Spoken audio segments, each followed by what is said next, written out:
কে? শুধু একবার, শুধু একবার, শুধু একবার বলো ভালোবাসি। আর তুমি গাবো। তো আপনি কিন্তু বেশি তিরিং বিরিং করেন না।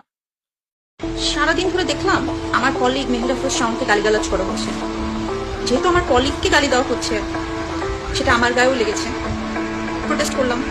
ওমা, এখন থেকে সবাই আমাকেও গালি দিচ্ছে।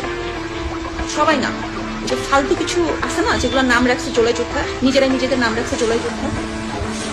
এরা যে বাংলাদেশের রাইট নাও সবচেয়ে ভালো অ্যাক্টরকে শাকিব খান। বাবা, এই শাকিব খান এত ভালো অভিনয় করে না এই জোলাই যোদ্ধাদের মতো। তারা অভিনয় করে আপনাদের বিশ্বাস নিয়ে, ইমোশন নিয়ে যেভাবে ছলনা করেছে, আপনাদেরকে ঠকিয়েছে, আপনাদের স্কুল পড়ুয়া বাচ্চাদেরকে নিয়ে রাস্তায় মিছিল করেছে। মিছিল করতে যে নিজেরাই ওদেরকে মেরে নাম দিয়েছে ছাত্রলীগ মেরেছে, আওয়ামী লীগ মেরেছে, শেখ হাসিনা মেরেছে।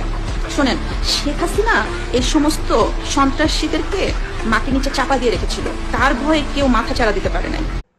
ওমা, জুলাইকে সিডিআই করার জন্য শাওনের পাশাপাশি তার বান্ধবী এসে হাজির। কারণ শাওন তো একা পারতেছে না, এই কারণে তার বান্ধবী মাহিয়া মাহি এসে হাজির। মালটাকে তো সবাই চিনেন। হ্যাঁ, কি টাকলা মুরাদকে এখন আর ভাড়া দেয় না তোমাকে? জুলাইকে সিডিআই করতে গেলে তুমি নিজেই সিডিআই হয়ে যাবা, বুঝছো?